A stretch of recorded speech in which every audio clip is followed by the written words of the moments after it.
Rebel star Prabhas, Deepika Padukone, Disha Patani, Amitabh Bachchan, Kamal Haasan తదితరులు నటించిన science fiction action thriller కల్కి 2898 ఏడి నాగ్ అశ్విన్ దర్శకత్వంలో రూపొందిన ఈ చిత్రం విడుదలైనప్పటి నుంచి బాక్స్ ఆఫీస్ వద్ద కలెక్షన్ల సునామీ సృష్టిస్తూ రికార్డులు నమోదు చేస్తోంది.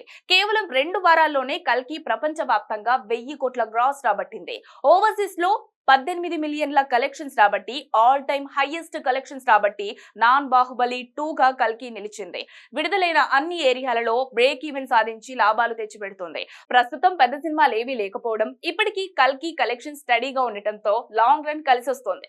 తాజాగా కల్కి మరో రికార్డును తన పేరిట లిఖించింది. ఒకవైపు కలెక్షన్స్ పరంగా రికార్డులను నమోదు చేస్తూనే మరోవైపు టికెట్ల అమ్మకాల్లో ఆల్ టైమ్ రికార్డును నెలకొల్పింది.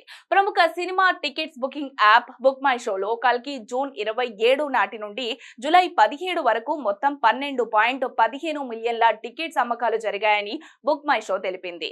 ఇది ఇండియన్ సినిమా హిస్టరీలో రికార్డు. అలాగే బుక్ మై షోలో కూడా రికార్డు అని పేర్కొంది. బుక్ మై షోలో టికెట్స్ బుకింగ్ లో ఇప్పటి వరకు అత్యధికంగా టికెట్స్ అమ్ముడైన సినిమాగా 12.01 మిలియన్స్ తో షారుఖ్ ఖాన్ జవాన్ ఉంది. కానీ ఈ బుకింగ్స్ ను కేవలం 20 రోజుల్లోనే ప్రభాస్ కల్కి బద్దలు కొట్టి తన పేరిట సరికొత్త రికార్డు నమోదు చేసింది. ఇది రికార్డు కాదు, రికార్డులకే రికార్డు అని అంటున్నారు.